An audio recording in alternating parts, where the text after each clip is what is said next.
Bienvenue dans ce hors-série du podcast 42 minutes pour trouver sa voie. Les hors-séries sont des épisodes complémentaires un peu différents qui vous apportent le regard affûté d'un professionnel sur l'un des aspects du discernement professionnel. À retrouver comme toujours sur nouvellevipro.fr. Salut à tous, voilà un épisode que je voulais faire depuis très longtemps. C'est un sujet qui m'a souvent été demandé. Comment fait-on pour quitter Paris ? Alors ça paraît toujours simple pour les autres, mais bizarrement, pour soi, c'est toujours la mission impossible.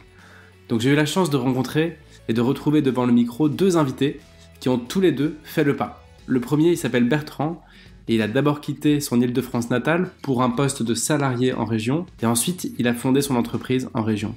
Et l'autre, c'est Nicolas, cofondateur de la marque Fago, qui a fait un beau pied de nez à l'hypercentralisation française, surtout dans le secteur de la mode, parce qu'il a délocalisé toute sa société pour l'installer au cœur de Nantes. Alors montez dans le TGV Paris-Nantes et écoutez leur histoire.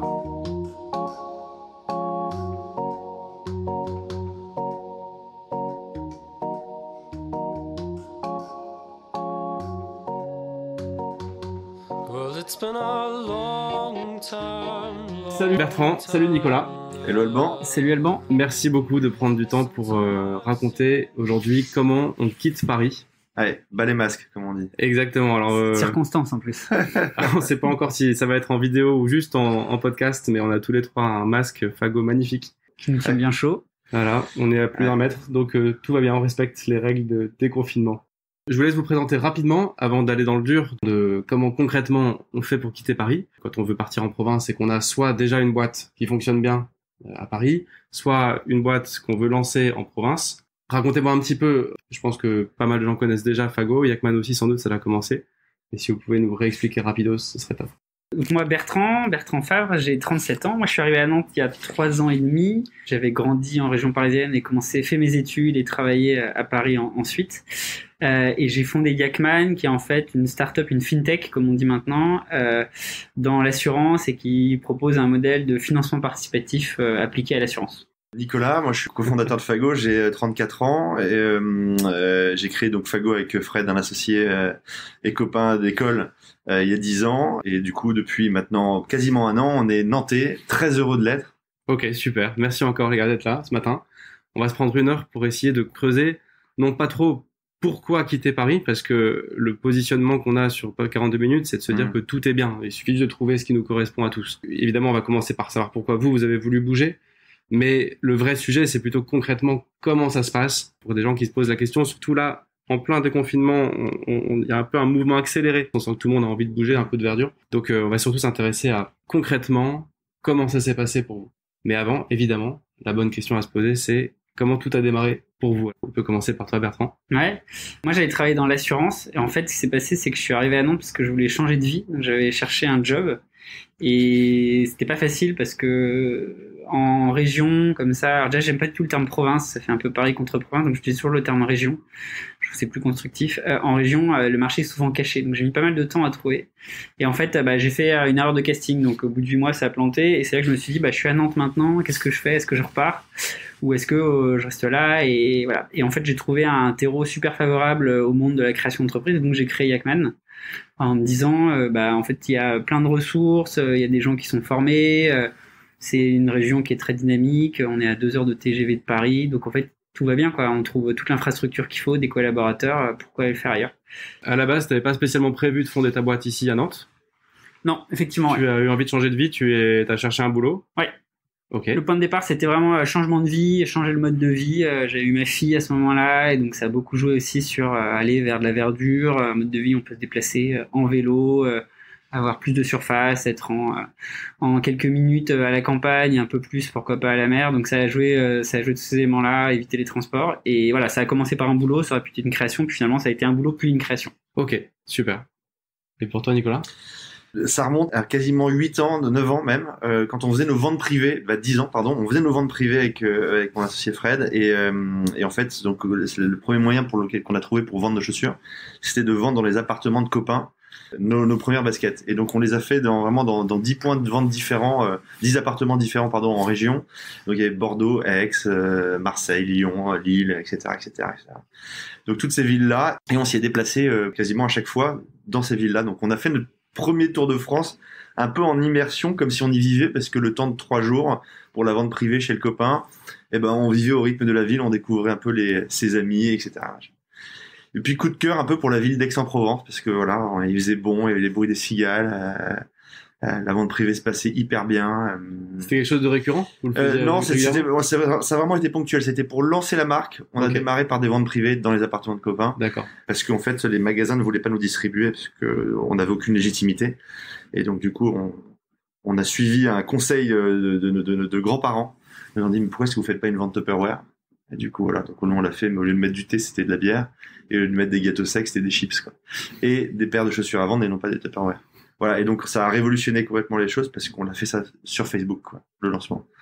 Bon bref, et donc du coup là je dis à Fred, mais Aix-en-Provence c'est pas mal, non finalement on pourrait vivre là, ce serait bien. Et en fait c'était un peu tôt, c'est-à-dire que c'était un peu tôt parce que nous on était encore dans l'aspiration, on avait besoin de recruter des personnes, en tout cas de faire gagner des gens à notre projet, et tout se passait un peu à Paris.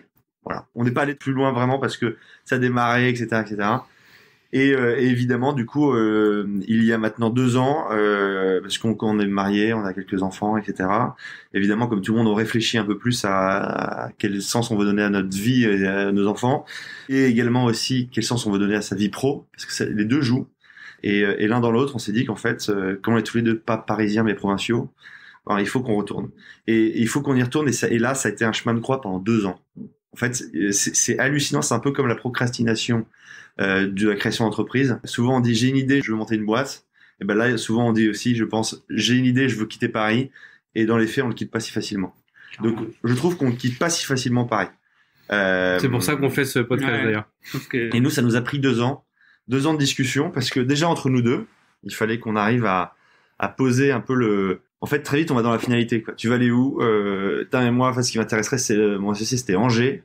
Moi, j'hésitais entre Aix et Nantes assez rapidement. Finalement, on a vu qu'on avait ce terreau un peu fertile entre Angers, Nantes, même si rien n'était concret à l'époque. Hein. Et puis, on s'est dit, attends, mais c'est quand même pas mal Nantes, parce que finalement, c'est pratique. Et c'est là où on regarde comment on commence à regarder des aspects très pratiques sur l'immobilier d'entreprise, combien coûtent les bureaux. Est-ce que c'est facile de recruter dans notre secteur d'activité? Est-ce qu'on peut avoir des témoignages de personnes, etc. Donc là, on se met dans du pratique. Donc la recherche d'informations. Et le truc qui a été décisif à l'arrêt du projet, c'est très simple, c'est qu'on est allé voir notre petit comité de pilotage, qui est composé de 4 personnes, 4 salariés à l'époque. Et donc on va les voir en leur disant, bah voilà, on a le projet de déménager à Nantes, de vous tous vous emmener, évidemment, sinon ça n'a pas d'intérêt, parce qu'on n'a pas du tout envie de changer d'équipe. Qui est chaud? Et là, aucun doigt levé. Si une personne sur 4 qui nous suivait, donc 3 personnes sur 4 nous quittaient, quoi, en gros. Et donc là, avec Fred, on se dit, ok, pas grave, on enterre le projet. Mais de toute façon, je pense qu'on n'était pas encore vraiment prêt. Ok, ça c'était il y a... Ça c'était en mai 2018. Et ensuite, c'est là où finalement 2 personnes de ce comité de pilotage nous disent, un peu dans la discussion plus tard, de quelques mois plus tard, on va vous quitter puisque soit je monte ma boîte et une qui montait sa boîte, une personne qui devait partir. Et là on se dit ok, mais en fait finalement on peut recruter 2 membres du commun qui seraient compatibles et là bim ça change la donne. Du coup Fred on se retrouve à un barbecue en vacances ensemble et puis là il me dit attends Nico, je pense que c'est le moment. Attends, regarde là, ça y est, les planètes vont vraiment s'aligner. On recrute ces 2 personnes-là et puis on met vraiment on se remet en selle, quoi. Okay. Et là, bim, c'est parti. Et donc là, on se dit, en fait, on est le 1er août 2018. Et du coup, on se dit, ok, en fait, on va annoncer à nos salariés le 1er septembre qu'on part à Nantes. Tout s'était réaligné, en fait. Ok. Mais c'est plein de petits éléments. Et à un moment donné, tu sens qu'il y a des choses qui sont pas prêtes. Voilà, là, c'était prêt. Les 2 personnes qui démissionnent du COMOP. La ville de Nantes qui était actée pour nous 2, ça y est, c'était clair et net. On avait déjà fait quelques allers-retours parce qu'on avait fait aussi une inauguration de notre boutique nantaise tout 3 mois plus tôt avec 50 degrés dans la rue. On était jusqu'à 2h du matin dans la rue, dans des bars et on avait l'impression d'être à Aix-en-Provence. Je sais pas, en fait, aligné, c'est le coup de chance, quoi. Ouais. On aurait pu faire cette soirée aussi d'inauguration de la boutique sous des trompes de pluie comme on a pu le vivre un peu. Mais voilà, et je crois vachement aussi à l'alignement des planètes à un moment donné précis, et c'est là où tu dois prendre ton action, et c'est ce qu'on... Ok. On a eu heureusement cette chance de le faire. Bon bref. Ouais, c'est devenu un no-brainer, quoi. Tout était, tout était aligné, quoi. C'est ça.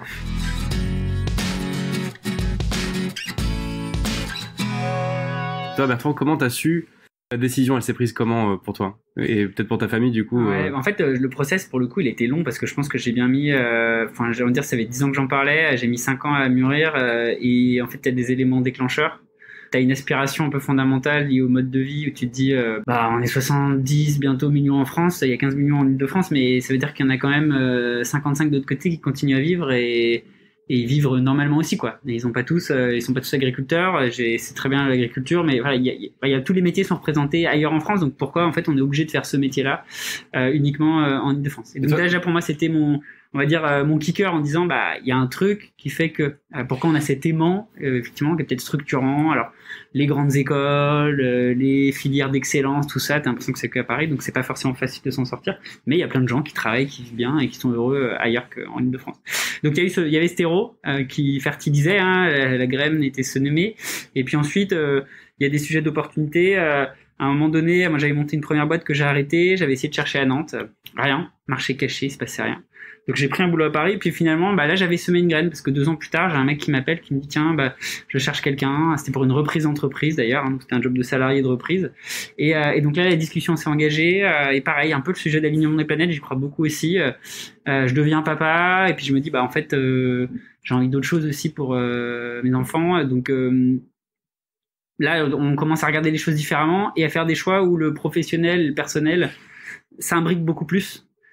Pour pouvoir se dire finalement en fait t'as des jobs super intéressants ailleurs, ok, c'est peut-être pas le même salaire, c'est peut-être pas le même rayonnement, qui est parfois un signe de rayonnement, mais en fait c'est hyper intéressant quoi, et super stimulant. Et aujourd'hui avec le recul je me rends compte que c'est beaucoup plus, comment dirais-je, positif, structuré, dynamique que la vision que j'avais. Moi j'ai découvert a posteriori le dynamisme de la région ici, quoi. Ça m'a assez bluffé.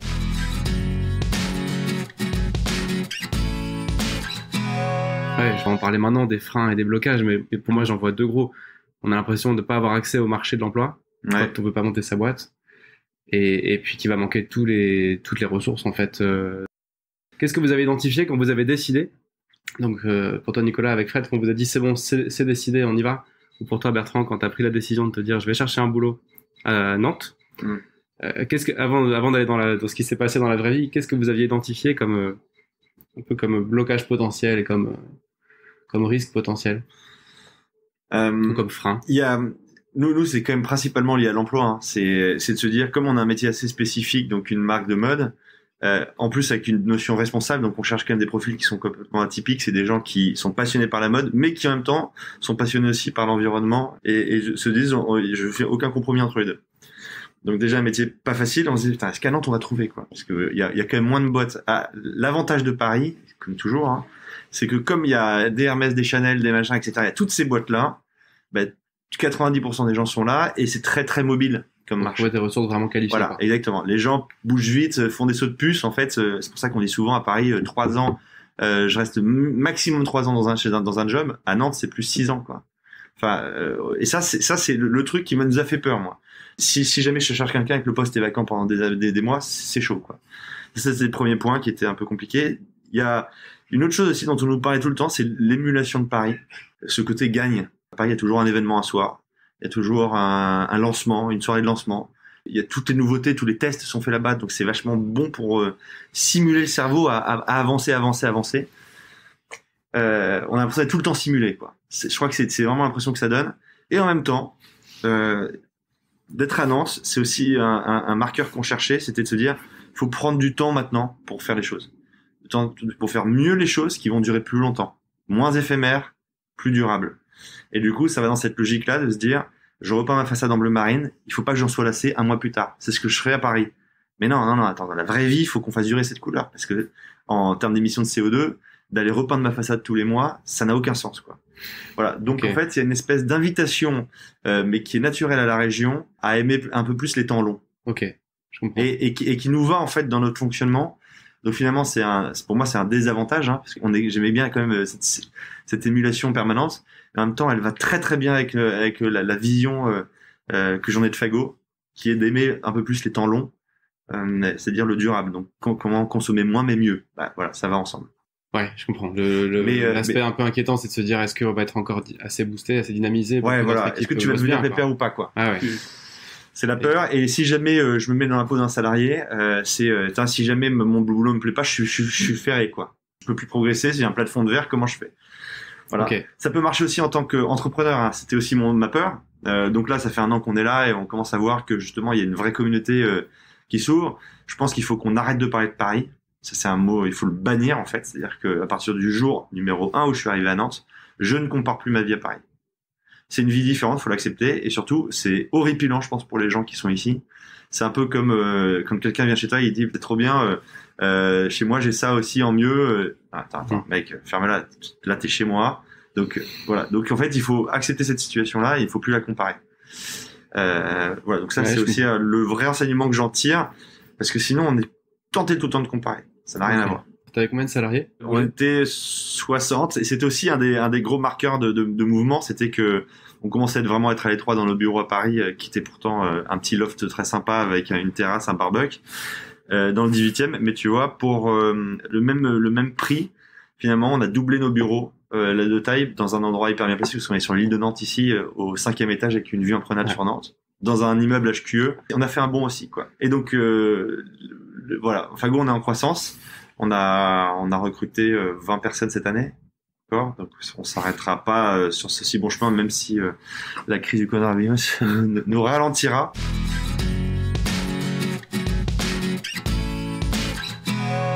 Et toi, Bertrand, quel blocage t'as rencontré du coup ? Déjà, tu es toujours dans le côté qu'est-ce que je gagne, qu'est-ce que je perds. Et en fait, c'est un peu difficile de faire cette balance parce que on est parfois mangé sur effectivement le boulot, l'intérêt du boulot. On va pas retrouver quelque chose d'équivalent. Alors en fait, on se rend compte que il y a plein de boulots super intéressants ici aussi, super épanouissants. Parfois, il faut un peu accepter de dire on va faire des choses différentes. Je pense que il y a une forme de reconversion, mais qui est pas forcément une reconversion professionnelle, mais déjà intellectuelle. Toi, t'avais peur un peu de dégrader la qualité de tes missions, quoi. Enfin, de ce que t'allais faire de ton boulot. Effectivement, peut-être moins visible, plus régional, on pourrait dire. Enfin voilà, moins de potentiel. On pourrait dire que la potentialité est peut-être plus limitée, un peu dans l'image de ton plafond de verre, voilà, parce qu'il y a moins de mobilité aussi sur le marché de l'emploi. C'est un marché de l'emploi qui est... Sauf qu'on se rend compte en fait que c'est pas du tout vrai, que déjà il y a un tissu qui est ancré, qui est assez fort, mais surtout qu'aujourd'hui, où que tu sois en France, tu peux faire le même job. Et je pense qu'il y a beaucoup de gens qui ont appris que à distance, on peut faire vraiment plein de choses, quoi. Donc ça, c'était le premier élément. Le deuxième élément, c'est que c'est quand même un choix familial. Tu engages ta famille et ton conjoint. Et le vrai sujet là-dedans, c'est il faut 2 points d'atterrissage. Enfin, il faut un point d'atterrissage physique, mais souvent professionnellement, maintenant, en tout cas dans nos générations, il faut 2 points d'atterrissage professionnels. Et ça, c'est mission impossible de trouver tous les deux un job en même temps. Et ça, c'est compliqué. Voilà, effectivement, ça c'est compliqué. Donc ça demande vraiment un engagement mutuel pour aller dans cette direction, et puis faire les choses par étapes. Parfois faire certains choix en disant, c'est-à-dire qu'il y en a un qui commence à travailler, l'autre qui va suivre. Voilà, ça c'est quand même un vrai sujet qui se travaille en amont, un peu comme finalement toi tu as discuté avec ton associé. Toi tu avais 2 sujets à gérer. Il fallait que ton associé soit OK avec toi pour la ville, il fallait que vous ayez le même point d'atterrissage, et puis ensuite vous aviez vos familles, en plus les salariés à embarquer. Vous avez quand même pas mal d'étapes. Voilà, je dirais que c'est ça pour moi les éléments qui ont fait le sujet. Et en fait, dès qu'on arrive et qu'on rencontre des gens, on se rend compte de tout ce qui se passe, et en fait on fait sauter pas mal les verrous sur l'ambition, le potentiel. Et quand tu commences à goûter au confort de vie, en mettant des guillemets, en fait aussi ça, tu vois tout ce que tu peux gagner. Et je suis assez d'accord. Moi, un truc qui me fascine, mais qui me fascine encore aujourd'hui, un bout de 3 ans et demi, c'est je prends l'heure du déjeuner quand je vais déjeuner le midi en semaine. Et en fait, il y a une espèce de rythme, j'ai envie de dire paisible, qui est très encore nouveau pour moi par rapport à ce côté qui est à la fois énergisant mais aussi énergivore que tu as à Paris, où c'est une aspiration permanente, mais ça consomme toute ton énergie. Ouais. C'est dingue. Mais ça s'entretient. Enfin bref, je vois très bien. Est-ce qu'on bosse moins et est-ce qu'on bosse moins bien, en résumé, en quelque sorte. Tu vois que tout le monde s'excite autour de toi, tu t'excites, quoi. En fait, c'est aussi donc là, il faut arriver à faire moins mais mieux, quoi. Je trouve que ça pose les choses aussi. C'est-à-dire que tu as un côté, tu vois, tu parlais du côté durable qui est dans les valeurs de Fago, mais je trouve que dans le mode dans lequel on a envie de travailler, durable, responsable, en fait, tu as un côté aussi où tu as le temps de prendre de la hauteur sur les choses, dans tes décisions, dans des choix, que finalement, pour une raison qui est presque exogène, qu'on a du mal à comprendre, en fait, t'as presque pas toujours le temps de réfléchir, quoi. T'es toujours stimulé, mais en fait, c'est du court terme et tout, c'est difficile de se projeter. Je comprends. Et du coup, il faut laisser le temps aux gens aussi de cheminer comme nous on l'a fait. c'est ça qui a été le plus compliqué, c'est que nous, quand on est allé voir notre comité de pilotage et qu'on leur a annoncé qu'on déménageait à Nantes, on avait déjà 1 an de maturité sur le sujet, quoi. Donc on avait déjà s'est déjà posé les questions, mais attends, si jamais machin, quand je vais me marier, quand je quand j'aurai des enfants, est-ce que c'est ça, est-ce que et là tu viens du jour au lendemain et tu leur dis, les gars, est-ce que vous êtes prêts à bouger? Donc leur vie est sclérosée, quoi, clairement, parce que c'est eux, ils disent, attends, mais moi c'est quoi ma vision d'avenir, qu'est-ce que je vais faire, est-ce que putain ma femme, est-ce que ma machin, est-ce que ma copine, putain mais j'ai une copine, ça fait 3 mois, putain, qu'est-ce qu'elle va dire, quoi. Donc en fait, il y a 10 000 questions. Ce qui est assez drôle, c'est que la première fois, je pense que notre comité de pilotage, s'il nous a répondu non, on a mal amené les choses. Okay. C'est-à-dire qu'on aurait peut-être pu aussi travailler plus en profondeur en disant, on a un projet. D'ailleurs, tu vois, pas les amener à une finalité tout de suite, mais peut-être les faire cheminer. Quand 5 réunions à la fin, ils disent, pourquoi est-ce qu'on est là, pourquoi est-ce qu'on est à Paris, quoi. Vous voulez pas nous proposer d'aller en province? Et là, on leur dit, bah si, en fait, on a l'idée. Bon, voilà. Mais ça demande du temps, en fait. Ouais, ça demande du temps et c'est un peu un jeu à jouer, mais bon, voilà. Et donc une fois que le comité a il faut l'annoncer aux équipes, quoi. Et ben, quand on a annoncé à nos équipes, on leur a dit, voilà, on a l'intention d'aller à Nantes. On veut s'installer à Nantes le 1er juillet. Ça nous laisse 10 mois pour tout se décider sur ce projet commun, sachant que on a envie d'embarquer le maximum. Donc, si Jérôme et d'autres personnes nous suivent, vous savez que le projet ne marchera pas, mais on va tout faire pour vous présenter, vous séduire avec ce projet, quoi. Et là, pendant 5 jours, ça n'a pas bossé. Je sentais que les gens, mais c'était la volière où on avait foutu un coup de pied dedans, quoi. C'est et je comprends. Et intellectuellement, émotionnellement, tu rentres chez toi, tu t'oses pas trop en parler à ta copine, ton mari, ta femme, ton truc, tes machins.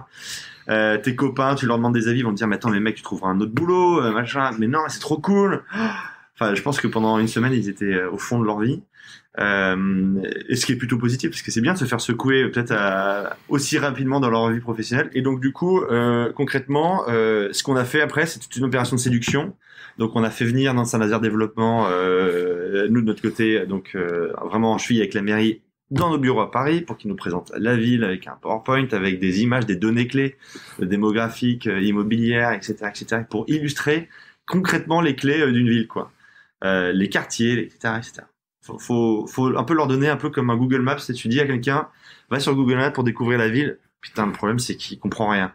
Alors que là, si on lui disait, ça c'est l'artère principale, ça c'est la secondaire, ça c'est le quartier des bobos, ça c'est le quartier des machins. Se projeter un peu, quoi. Se projeter, voilà. Bref, donc on a fait ça, et ensuite on les a amenés surtout à Nantes. Tout le monde. Le pack complet, on les a amenés à Nantes, et on est parti 2 jours visiter la ville. Voilà, donc en fait, on a fait des choses très concrètes. Ensuite, entretien individuel pour un peu relever ce qu'ils en pensaient, quels sont leurs avis. Du coup, beaucoup de gens nous ont dit au début, putain, mais moi c'est pas Nantes, c'est Bordeaux où on veut aller.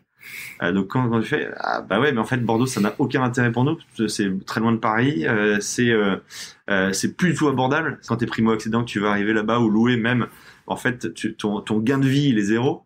Donc voilà, donc on essaie de donner un peu des choses concrètes et in fine, bah en fait on a tous les profils qui nous ont suivis.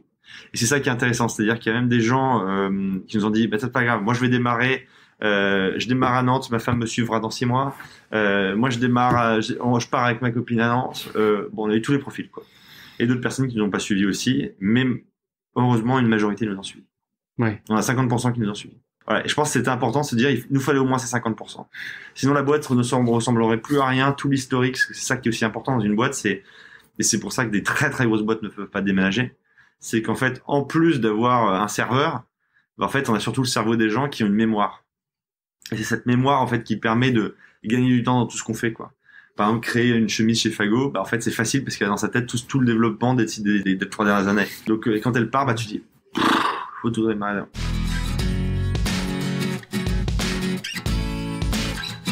Et toi, Bertrand, concrètement, comment ça s'est mis en route? Comme tu le disais, vous êtes 2. Il faut trouver 2 pistes d'atterrissage.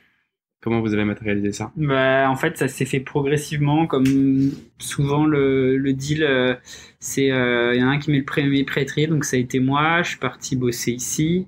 Donc au début, je faisais la navette entre Paris et Nantes, parce qu'en plus, tu as ce système de période d'essai, donc en plus, c'est quand même précaire, on va dire, pendant un certain temps. Et puis ensuite, quand j'ai passé cette étape-là, bah là, on a embrayé. Donc elle est arrivée, c'est elle qui a fait un peu la navette dans l'autre sens. Et puis progressivement, ça s'est stabilisé. Au début, ça a été finalement, tu découvres aussi des nouveaux modes de travail. Alors ici, à se mettre en mode télétravail, et puis finalement à aller quelques jours par semaine à Paris, ce qui est quand on voit la norme, en tout cas la manière dont avant le Covid, les TGV étaient remplis le matin et le soir. En fait, t'as énormément de gens qui font la navette pour 1 ou 2 jours. Et en fait, c'est un modèle voilà, qui s'est mis en marche comme ça. Donc après, il y a plein de modèles. Il y a des gens qui arrivent à les deux trouver sur place. Il y en a un qui finalement, c'est un qui trouve sur place et l'autre qui garde une attache à Paris parce que structurellement, tu peux faire beaucoup de travail à distance. Voilà, nous, ça a été le modèle qui s'est mis en place en tout cas. D'accord. Concrètement, il y a quoi d'autre à mettre en place quand on veut bouger? Il y a le côté perso, toute l'équipe, t'as tout ton logement, et puis quand t'as des enfants de l'école, quoi. Enfin, l'école, la crèche, tout ça, parce que ça, c'est quand même un sujet. Donc déjà, ça dicte un peu ton calendrier. J'imagine quand vous êtes arrivé en juillet, c'est parce que t'as la rentrée scolaire en septembre, donc faut quand même anticiper, arriver un peu avant. Il y avait pas beaucoup d'enfants. C'était pas trop ça. C'était plutôt que, en fait, ça correspond à un cycle dans notre tête, quoi. Et c'est bien d'arriver dans une ville avant l'été. Pour avoir un peu des beaux jours pour s'installer, parce qu'on sait qu'à Nantes quand même il peut pleuvoir un peu, et donc on s'est dit que si on faisait notre déménagement au mois de décembre, tu vends pas le même rêve. Ouais, et en plus on a eu cette chance d'arriver au 1er juillet ici avec toute l'équipe et sous vraiment je crois 27-28 degrés, et ça a duré pendant 2 mois. 2 mois d'apéro, regard à banane juste à côté, une équipe qui s'est mise en place, et on en parlera juste après, mais de l'effet très positif de ce déménagement. Pour moi, pour résumer sur mon équipe, on sait toujours ce qu'on quitte mais pas ce qu'on gagne. Ce qu'on a gagné, c'est que nos salariés avant à Paris quittaient le boulot tout horizon, parce qu'ils habitaient tous très très loin dans le 11e, le 18e, le 15e, le 14e, enfin bref, ça s'étiole. Comme ici, ils habitent tous à des distances raisonnables parce que tout le monde vit en vélo, donc les 35 personnes du siège viennent en vélo. Ils habitent tous à 5-7 minutes. Et ben en fait, ils sont devenus presque copains, j'allais dire. Ils se connaissent bien mieux qu'à Paris, parce que le soir, ils se retrouvent pour plein d'apéros. Le lundi, ils jouent aux fléchettes. Le mercredi, ils font du baby-foot. Voilà, donc il y a une espèce de team building, et tout le monde est le bienvenu. Ça, c'est assez fort, et je les félicite, parce que c'est pas du tout grâce à notre concours qu'ils ont fait ça. Et donc, du coup, tu le vois que dans les échanges de boulot, tout est fluide. Okay. Parce qu'en fait, ils se sont parlé de leur vie, etc. Donc, les échanges se font facilement. Est-ce qu'on peut dire que tu remplaces un peu un esprit start-up par une ambiance un peu plus familiale? Ou ça décrit pas bien eux se sont créés tout seuls, quoi. Okay. C'est ça, parce qu'en fait, effectivement, n'ayant pas beaucoup de copains, ils se sont vus. Ouais, c'était le lieu de départ, c'était les collaborateurs, quoi. Exactement. Qui ont fait venir leurs copains, leurs machins, etc. Donc ça donnait des groupes assez sympas, et moi j'ai toujours rêvé un peu dans cette, je sais pas, j'ai toujours aimé l'idée d'une boîte où les gens soyaient aussi un peu en dehors et tes copains. Je trouve ça cool. Mais c'est important d'imaginer qu'est-ce qu'on va gagner, quoi. Ça en fait partie. Des mètres carrés, ça en fait partie souvent dans une ville. Qu'est-ce qu'on gagne d'autre? On gagne. Moi, je sais que c'est du temps de transport chez mes salariés. Ils ont gagné ça, et donc je gagne aussi ça, parce qu'ils mettent tous en moyenne 10 minutes pour venir au bureau, VS 40 minutes avant. Donc c'est un vrai gain de productivité et de bonheur pour eux, donc de créativité. On va y revenir après. On va essayer d'après de découper en disant qu'est-ce qui est vraiment cool ici, aussi qu'est-ce qu'on trouve pas ici qu'on trouve ailleurs. Avant, je voulais juste finir sur d'un point de vue vraiment très pratico-pratique, quand on a décidé de bouger. Bon, côté perso, si je dis pas de bêtises, avec 2 boulots et un logement, on est lancé. Et une crèche, on est lancé. Quand tu dois bouger ta boîte, il y a quoi d'autre? T'as toute ton équipe, tu nous en as parlé. Qu'est-ce qu'il y a d'autre à mettre en place? Donc toute l'équipe, trouver des bureaux, évidemment. Et là, on fait quoi? En fait, nous, on a appelé tous les acteurs de la place, et il faut faire un cahier des charges assez précis. Il faut aller beaucoup sur place. Ok. Il faut aller beaucoup sur place. Il faut aller beaucoup sur place pour connaître, parce qu'en fait quand vous allez poser des questions avec des gens, il y a des gens qui vont vous dire par exemple ouais tu verras le quartier de Viarmes c'est trop bien. C'est quoi Viarmes? Putain, c'est où déjà? Merde. En fait il faut situer la ville, donc géographiquement il faut la comprendre. Ensuite il faut appeler des entrepreneurs.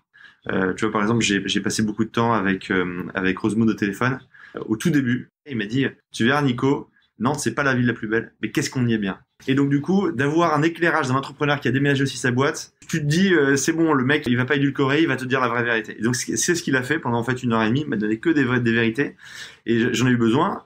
J'ai appelé, donc il y a une dizaine d'autres entrepreneurs que j'ai appelés pour comprendre comment ils vivaient à Nantes, quel quartier, quelle ambiance, qu'est-ce qu'ils représentent. Et c'est là où on est arrivé à se dire ok, l'île de Nantes c'est très bien, mais sur l'île de Nantes il faut vraiment qu'on soit dans le quartier de la création. Et avant, on est quand même passé par des étapes, parce que en parallèle, on visitait. Donc j'ai visité des choses, tu vois, pas loin de Moncelet. Du coup, c'est loin pour les salariés. Vers le jardin des plantes, peut-être trop excentré. Rue Baco, rue Magin, etc. Donc on a visité un peu partout. Moi, c'est comme de toute façon dans l'entrepreneuriat, j'ai toujours un conseil, c'est il faut parler. Et donc du coup, là, c'est appeler des entrepreneurs, dans le cadre d'un déménagement d'une entreprise. Ok. Et au moins 5. Et on peut faire l'analogie avec appeler des gens qui vont déménager, qui vont changer de boulot. Ouais, Enfin, tout à fait. à titre perso, Ouais, c'est exactement exactement. pareil. Et je l'ai Ouais, fait c'est aussi. pareil. Ouais, Ça, des chasseurs de tête. Aussi pour comprendre l'envers du décor du marché, des chefs d'entreprise, parce que quand tu appelles les chasseurs de tête, ils disent c'est un marché caché, donc faut contacter des chefs d'entreprise, donc faire un peu le rebond. Et puis des gens qui eux-mêmes ont déjà bougé, quoi. Donc t'as des gens que tu connais par des amis, par le réseau des anciens, et effectivement c'est comme ça que tu fais un peu ta petite enquête pour te faire une idée de tout ce que ça présente comme Mais opportunité.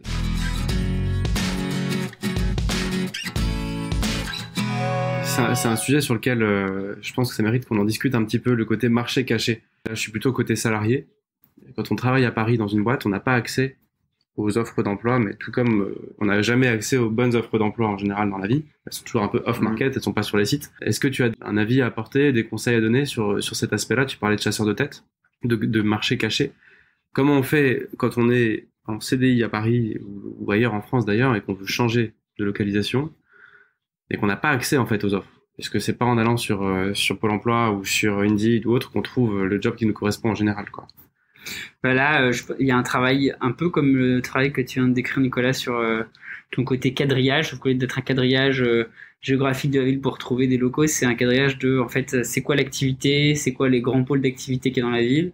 C'est faire des rebonds et donc finalement être en contact avec des chefs d'entreprise et finalement tu te rends compte que tous les gens sont plutôt bienveillants quand tu t'intéresses à leur ville, à leur activité et que c'est un peu la stratégie moi ce que j'appelle du rebond, hein, mais de dire quand tu échanges avec quelqu'un, il faut sortir de l'échange avec 2 ou 3 noms qui va te recommander à contacter dans la ville. Et en fait, progressivement, tu tisses un peu ton réseau et tu vas pouvoir rentrer et tu sèmes une graine qui fait qu'à un moment donné, tu vas tomber sur quelqu'un qui va t'envoyer une offre qui n'était pas officielle ou qui va même directement te rappeler en te disant en fait, j'ai une opportunité. Donc le conseil numéro 1, c'est rencontrer du monde.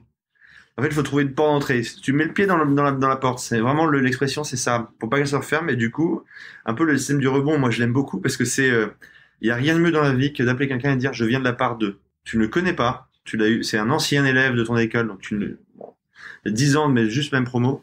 Et tu dis juste à la personne, je viens de sa part. Je vous appelle de sa part. Et la personne dit, et t'ouvres les bras. C'est hallucinant. Et c'est normal, en fait, c'est notre réaction, c'est que on a toujours un peu plus peur de l'étranger que celui qu'on connaît. Et donc, du coup, adapte-toi à la localité pour être accepté. C'est ça, en fait, le credo. C'est que si jamais tu es toujours avec tes grands sabots je suis parisien, je recherche. Non, regarde, j'ai appelé quelqu'un qui est nantais. Il m'a recommandé de t'appeler chaudement. Voilà. Donc, je suis ravi de t'avoir au téléphone. Je cherche ça. Ah, mais attends, mais moi, j'ai un copain qui a monté sa boîte, qui est dans la mode, donc il va peut-être t'aider. Il est basé à Cholet. Okay. Appelle-le de ma part. Ok, salut Benjamin, je t'appelle de la part de... J'essaie de résumer un peu ce que vous venez de me dire. D'un point de vue business, délocalisation de boîte, je viens pas avec mes critères trop de ce que j'avais en Ile-de-France. Je viens avec une page blanche en disant comment t'as fait toi, comment tu vis le truc. C'est ça. Et pareil pour le boulot, je viens pas avec mon salaire, mon scope de boulot, etc. Je viens avec qu'est-ce que je sais faire, qui existe, qu'est-ce que je sais faire et qu'est-ce qui se passe dans le coin. En fait, le fond du sujet, c'est que les gens, dans le fond, ils sont bienveillants. Tu t'intéresses à eux, tu t'intéresses à leur vie, t'apportes une expérience. Globalement, ils vont te dire ah ouais, c'est intéressant ton truc, ça me fait penser à machin, effectivement, qui a une boîte ou et finalement tu racontes ton histoire, hein, c'est très interpersonnel comme action, mais c'est qu'est-ce que j'ai fait, qu'est-ce que j'ai envie d'apporter et c'est quoi ta démarche. Ça fait 3 ans que j'ai envie de venir m'installer dans la ville et tout. Et puis en fait les gens ça fait écho parce que ça leur parle et que certains en fait tu te rends compte que c'est un chemin, même si les choses sont accélérées, ont vécu ça 20 ans plus tôt en fait, ou ont connu des gens qui ont vécu ça et ils se disent ils ont vu la réussite du truc et ils disent en fait voilà, c'est la suite logique. Et je pense que vous venez de craquer le truc parce qu'en fait ce qui marche pas à mon avis visiblement c'est de venir avec un cahier des charges et d'essayer de trouver réponse à ce cahier des charges ailleurs alors que c'est pas possible en fait. Mais tu feras jamais un copier-coller. Tu feras pas le copier-coller, aucun de nous trois l'a fait. Ouais.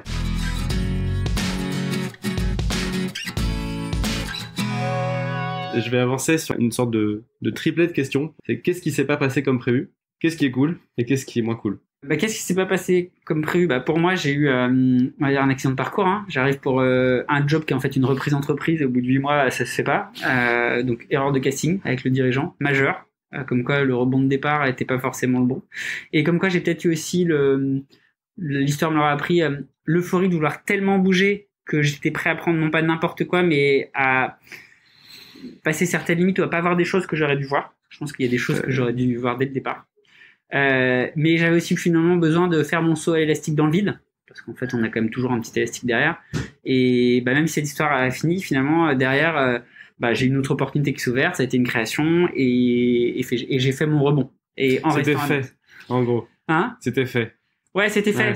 J'ai sauté qu'une fois l'élastique, mais je me suis toujours dit, en fait, à partir du moment où t'as mis un pied dans le vide, c'est trop tard, donc c'est fait, quoi. Et tu peux plus revenir en arrière. Et en fait, parfois t'en as besoin dans la vie, de te dire, faut se faire un petit peu force, un coup de pied aux fesses. Ça pose une question intéressante. Est-ce qu'il faut accepter un job dans lequel tu peux avoir un feeling que ça va merder un jour ou l'autre, mais c'est ta porte de sortie, tu vois, ou est-ce qu'il faut attendre le truc coup de cœur parfait, tout est aligné? Moi, je pense derrière, il y a beaucoup une question de confiance en soi, c'est que tu prends ton job en disant je veux y aller. On dit toujours que c'est beaucoup plus facile de trouver un boulot quand t'es déjà en activité. T'es plus lisible sur le marché, quoi, que quand t'es sans emploi. J'ai envie de dire, c'est pareil, quand t'es dans la ville, ce sera toujours plus facile de trouver un nouveau boulot, même si ça te plaît pas, donc d'avoir ton premier point d'atterrissage, parce que t'es sur place, parce que tu vas comprendre les codes, tu vas faire des rencontres. Donc, oui, dès lors qu'il y a un peu de confiance en soi et qu'on se met pas trop en risque financier, clairement, ça peut le faire. Ok. Je reprends ma question parce que je t'ai coupé. Ouais. C'était qu'est-ce qui s'est pas passé comme prévu? Je sais pas s'il y a d'autres choses. Et puis qu'est-ce qui est vraiment cool et qu'est-ce qui est un peu moins fun par rapport à ta vie d'avant, s'il y a des choses, bien sûr. Qu'est-ce qui est vraiment cool, c'est que moi j'ai découvert un environnement, on va dire l'environnement cadre de vie. Je le connaissais, je l'avais bien creusé, tout ça, donc je savais à quoi m'attendre et ça a été confirmé.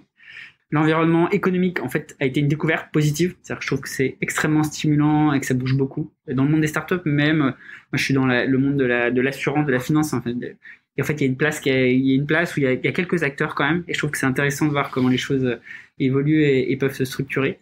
Après, ce qui a peut-être manqué, mais en arrivant, je suis très concentré parce que c'est une création de boîte dans le boulot. Et donc, socialement, ça a été peut-être un peu plus dur de faire des rencontres, qui est finalement aujourd'hui quelque chose qui met plus de temps à se mettre en place. Et c'est vrai que tu changes un peu tes usages, hein, le côté, il y a une culture clairement, il y a de la vie, mais c'est pas la même vie que celle qu'on a pu connaître dans une capitale. Alors même si c'était le nom Paris, c'est une capitale, quoi. Je pense que comme toutes les capitales du monde, elle rayonne, il y a énormément de touristes, elle est tout couverte tout le temps. Ici, c'est sûr, tu te balades le dimanche, c'est plus calme. Mais après, tu vis différemment aussi et t'es pas malheureux.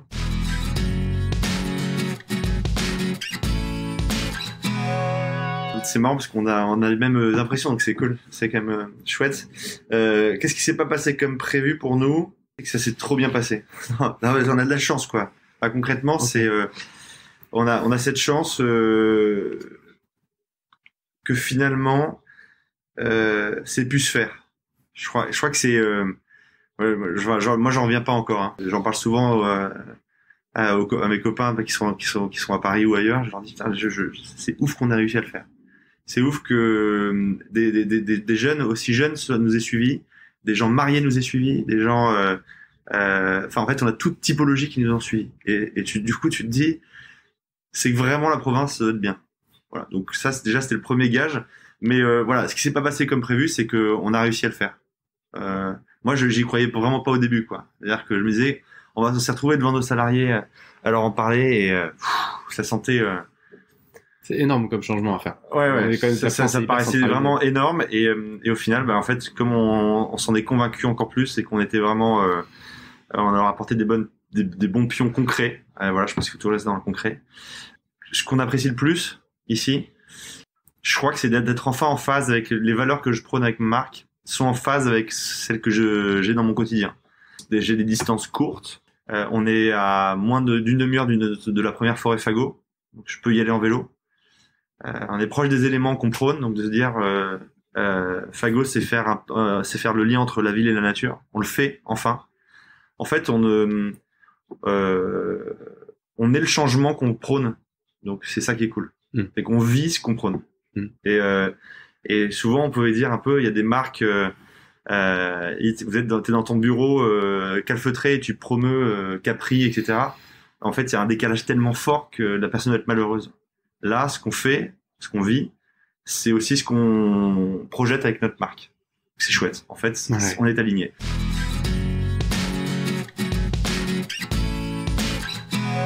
Maintenant, il faut juste qu'on arrive à bien garder ce trait de mode, hein, évidemment. Je raccroche toujours à Paris où il y a vraiment cette émulation de se dire on voit la nouvelle tendance trop vite et les changements trop forts. Il faut quand même qu'on arrive à garder ça parce que c'est essentiel, hein, évidemment, dans notre métier. Comment tu t'y prends d'ailleurs? On se pose, tu vois, par exemple, le meilleur moyen, c'est tu te mets boulevard Saint-Germain à tabler un bon café, tu restes 4 heures. Et tu regardes. Tu vois les gens passer. Et voilà. Et là, tu vois tes tendances. Tu vois les choses émerger. Donc déjà, il faut s'y rendre. Donc il faut voir les choses. Et puis après, heureusement, et grâce à Internet, en fait, c'est qu'on voit comment est habillée Rihanna en temps réel. Notre plus grande chance aussi, à tous et à toi, je pense aussi, c'est Internet qui a permis et qui permet une décentralisation massive de tous nos modes de fonctionnement. Sans Internet, on pourrait pas faire ce qu'on fait là. Parce que je saurais pas comment s'habille Rihanna, je sais pas que la petite blogueuse qui est installée à Paris s'habille comme ça, je verrais pas quelle marque, machin, les vitrines, en fait on voit tout. On voit tout, mais comme on sait que le virtuel ne remplace pas le réel, il faut quand même s'y rendre. Un petit peu. Mais au moins, on a rendu possible ce transfert. Et je pense vraiment qu'il y a encore quelques années, c'était pas possible. Et tout comme pour Yakman, la fintech. Pour Yakman, évidemment. C'est marrant parce que quand on dit on est une fintech, nous on est labellisé par un pôle de quantitativité qui est à Paris, dans la finance. Toutes les fintech aujourd'hui, nous quand on arrive, on était une des seules à Nantes. Alors c'est marrant, depuis j'ai vu par les incubateurs, il y en a une, deux en plus qui arrivent, donc c'est intéressant, mais tu vois, on était un peu les seuls. Et je pense qu'il y avait aussi un côté, on avait envie de montrer qu'on pouvait faire la même chose ailleurs. Enfin, moi, quelque chose de très important pour moi, c'est que j'ai toujours été un peu fasciné ou abasourdi par ce qu'on appelle dans les cours d'histoire l'étoile de Legrand, c'était hyper-centralisation où tout se passe à Paris, tous les ministères sont à Paris et tout, et j'ai jamais compris pourquoi on n'a pas un ministère, un machin, enfin, pourquoi on peut pas éclater les trucs, quoi, comme en Allemagne où ils sont très forts. Ouais. Et donc je dis, bah, en fait, pourquoi est-ce que c'est forcément à Paris que ça doit marcher une activité? Une activité dans la mode ou une activité dans la finance innovante. Et donc ça, en fait, on s'est rendu compte. Et derrière, bah, tu attires beaucoup de monde, en fait. Parce que tu as un côté à la fois local, où tu attires du monde, parce que ça intrigue, mais même les gens, des prospects, des partenaires que j'ai au téléphone à Paris, quand je leur dis où je suis, ah ouais, putain, c'est hyper sympa. Je savais pas qu'on pouvait faire ce genre de métier là-bas. Et en fait, je trouve que tu sens que, tu vois, t'as un petit germe, quoi. Qui fait que les gens, ça fait tilt. Et ça, c'est agréable parce que tu sens l'intérêt, l'envie aussi des gens de se dire, bah, il y a d'autres chemins qui sont possibles aussi.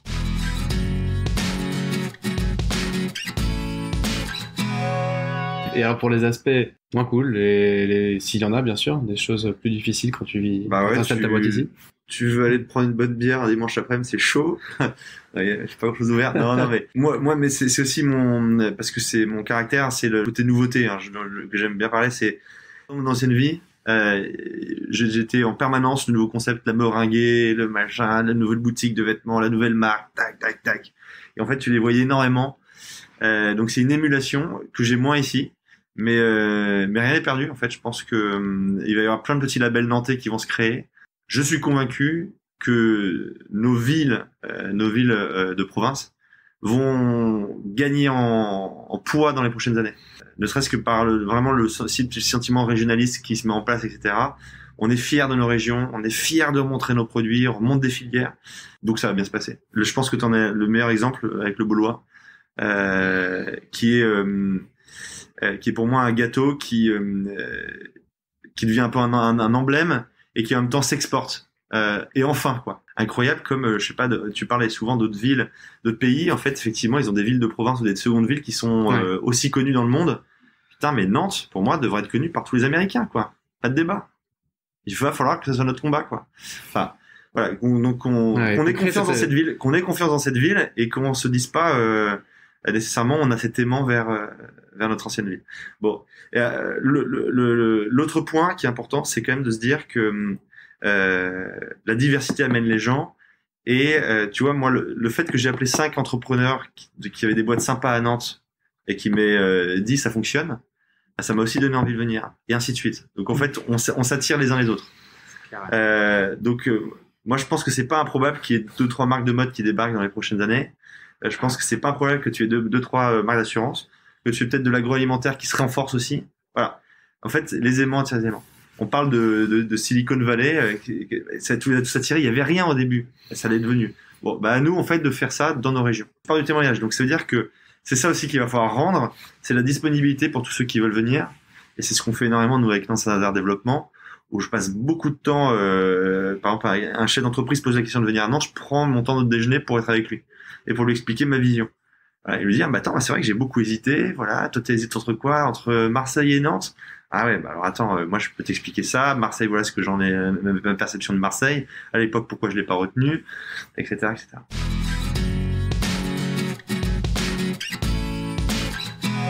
J'essaie de résumer encore une fois tout ce qu'on se dit. Il y a vraiment deux choses qui ressortent. Rencontrer du monde, changer son cahier des charges, quoi. Ouais, changer de paradigme. Changer de paradigme un peu, quoi. Et acter les choses vite, par pas. Vraiment, moi j'insiste, une date, on avance. C'est un peu comme la frustration de ne pas entreprendre. Se réveiller à la retraite et dire putain, j'aurais bien aimé entreprendre. Nous, on l'a entendu beaucoup avec Fred quand on montait notre boîte, des gens hyper bienveillants qui nous disaient putain, mais je vais vous aider. Je rêvais de monter ma boîte, je ne l'ai pas fait. Et nous, ça nous mettait un petit pincement au cœur de se dire putain, il est tellement sympa ce type. Ça aurait été un super entrepreneur. Pourquoi il l'a pas fait? Et ben, si c'est pareil, pourquoi quitter Paris? C'est ce genre de dire putain, mais moi j'aimerais bien là. Tu sais, quand tu rentres d'un long week-end, putain, pourquoi je rentre à Paris? Ne te dis plus ça, quoi. Donc je te dis que maintenant c'est 2022, je suis à Lille ou à Nantes. Comment je démarre? Donc là, je vais, au lieu de partir à l'étranger ou partir dans d'autres régions ou ailleurs en week-end, on va se faire 3 week-ends à Lille dans les 4 prochains mois pour le voir un peu à toutes les saisons. On appelle tous les copains lillois qu'on a, perso et pro. Comment tu vis? C'est comment la crèche? C'est comment quoi, machin? Tu pars où le week-end? Voilà. Et en fait, c'est un vrai plan de guerre, un plan de bataille, et sur lequel tu ne peux pas mettre pause, quoi. Si tu mets pause, ça veut dire que tu t'es pas prêt, en fait.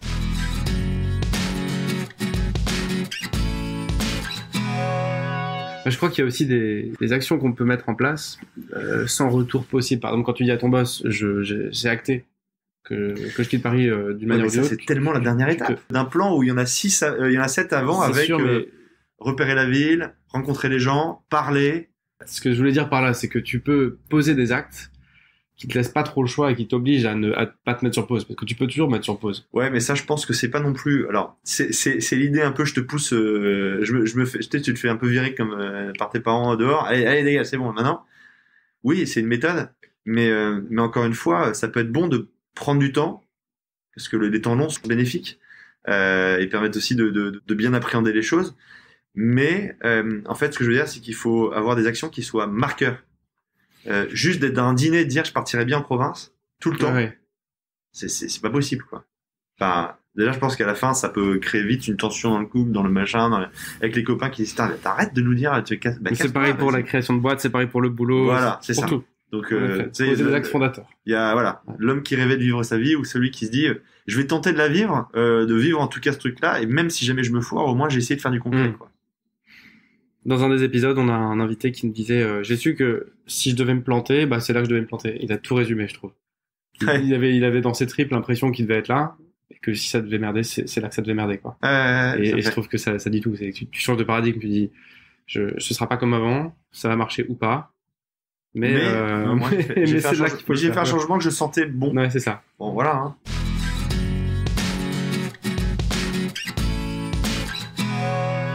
On fait un petit edit sur la fin de cet épisode parce que après avoir coupé le micro, on s'est rendu compte d'une chose, c'est qu'on avait tous les pétoches avant de faire ce fameux move et puis avec les années, une fois qu'on est installé, ça se passe bien. Donc voilà, on voulait parler de ça.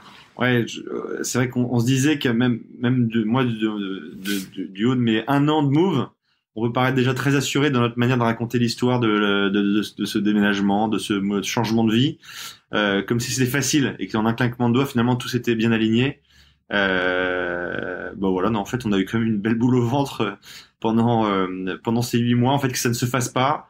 Des mauvaises nouvelles quand un salarié sur lequel tu comptais vraiment te dit non, finalement je vous suis pas, et là tu te dis merde, tout est remis en question, finalement j'y vais pas. Pas la période la plus agréable, clairement, de notre vie, parce que t'as en plus la tristesse de quitter une vie déjà bien installée où tu te dis mais pourquoi je me suis lancé ça. Moi ça m'est arrivé 5 fois dans ces 8 mois de me dire putain, mais ma vie elle était parfaite, qu'est-ce que je fais, quoi. Tout allait bien finalement. J'avais ma boîte qui marche bien. Ok, j'habitais dans Paris, j'habitais pas loin de mes bureaux. Ok, mes bureaux étaient trop petits, mais c'était pas si mal. Le soir, en 2 pages, j'étais avec mes copains, je rencontrais des gens trop cool. Pourquoi est-ce que je me remets en risque? Voilà, donc ça m'est arrivé quand même 5 fois. On s'est retrouvé plusieurs fois avec Fred, mon associé, en disant mais mec, est-ce qu'on prend la bonne décision? Donc voilà, donc on prend. Ce ton assuré que j'ai pendant cette heure, je ne l'avais pas pendant ces 10 mois de transition. Donc vous ne l'aurez pas, mais j'espère que vous parlerez comme nous 1 an après. Voilà, l'idée c'est de se dire que c'est dur comme tous les changements structurants, mais c'est plus que possible. Ouais. J'appuierai ce qu'a dit Nicolas, c'est le côté, en fait, quand tu passes du rez-de-chaussée au premier étage, en fait, t'as peut-être 15 marches à passer et il faut pas regarder que le premier, c'est ta cible, mais c'est d'abord tu fais la première marche, puis la deuxième, puis la troisième. Et ça, en fait, ça fait que finalement, on a un continuum qui se fait en place très progressivement et c'est beaucoup plus indolore. Et finalement, c'est beaucoup plus entraînant aussi. Parce que ouais, tu vas visiter ta ville 2-3 fois, tu discutes avec des gens, puis en fait, le mouvement devient presque naturel. T'es embarqué dans le truc, et puis le jour où t'arrives au premier étage, t'as passé tes 15 marches, tu te retournes, tu te dis, bah en fait, ouais, j'ai fait tout ça. Et ça te paraissait impossible au départ. Et les marches, je pense que c'est vrai que ça peut souvent être des coups de fil et des cafés avec des gens, parce que j'ai quand même pas mal de gens moi, qui m'appellent pour me demander, des gens qui appellent en disant, salut, je cherche un boulot à Nantes, est-ce que tu sais s'il y a quelque chose? La réponse est toujours non. Bah, non, il n'y a pas un boulot, non. En revanche, est-ce que tu connais un mec qui a fondé une boîte dans la mode à Nantes? Oui. Est-ce que tu connais quelqu'un qui bosse dans la finance à Nantes? Oui. Et j'ai l'impression que, en effet, ton système de rebond, c'est peut-être une très très bonne façon d'avancer. C'est des questions du quotidien. C'est ouais, bah, moi je suis pareil, je me déplace en vélo. C'est comment tu vas au bureau, tu mets combien de temps? Le matin, maintenant, je prends mon vélo et je passe quasiment le long dans des parties vertes, quasiment pour aller jusqu'à l'école de ma fille sans croiser une rue. J'exagère, je suis dans le centre de Nantes. Enfin, c'est en fait, je me disais que ça n'existe pas. En fait, bah si, tu trouves tes trucs. Quoi. Donc, il faut être aussi sur des sûretés très pratiques du quotidien qui accompagnent aussi l'épanouissement pro.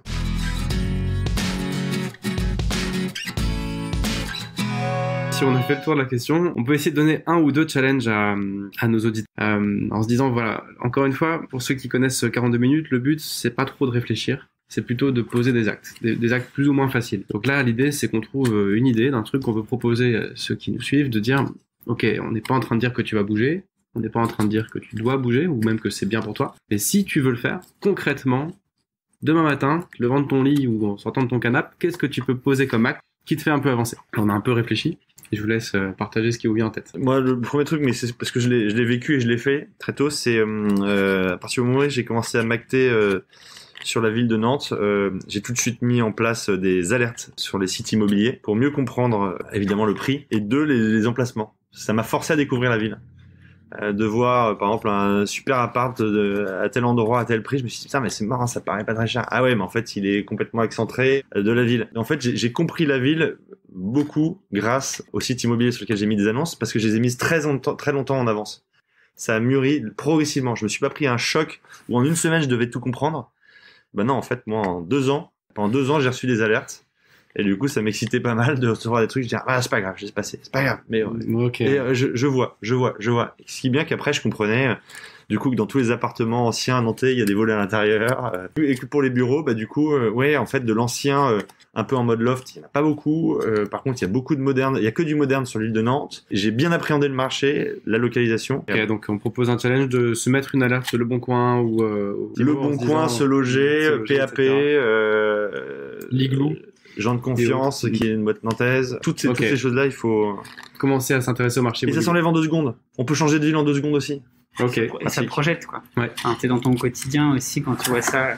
Ah oui, il y a de la verdure où c'est. Et puis, vite derrière, t'embrayes. Une fois que t'as commencé un peu à clarifier les quartiers, bah, tu te prends tes billets de TGV, c'est ta deuxième action, tu vas te faire un week-end et tu te balades devant toutes les adresses que tu as pu noter sur des apparts qui te plaisaient et tu vois l'environnement où c'est par rapport au quartier piéton, parce qu'il y a toute une partie piétonne ici, par rapport à la gare, au jardin des plantes, au transport, et en fait tu te projettes aussi dans l'usage, quoi. Je pense qu'il y a un vrai sujet d'usage quand une ville, c'est fait pour y vivre, quoi. Le mot est dedans, donc il faut voir où est-ce qu'on habite et c'est quoi l'environnement. Bon, on propose ça, du coup, ceux qui nous écoutent, vous pouvez vous mettre une alerte, commencez à vous dire que dans 1 an, vous voulez connaître la ville où vous voulez aller et creuser immobilier. Moi, j'en rajoute un deuxième, perso, un peu violent, mais que je pense efficace, qui est, par exemple, si vous voulez reprendre des études ou autre, de ne pas postuler dans les villes où vous voulez pas vivre. Parfois, on n'ose pas, on met quand même une école à Paris, une fac ou autre, en se disant, bah ouais, mais si j'ai que ça, comme ça, au moins, j'aurai peut-être la fac ou l'école en question.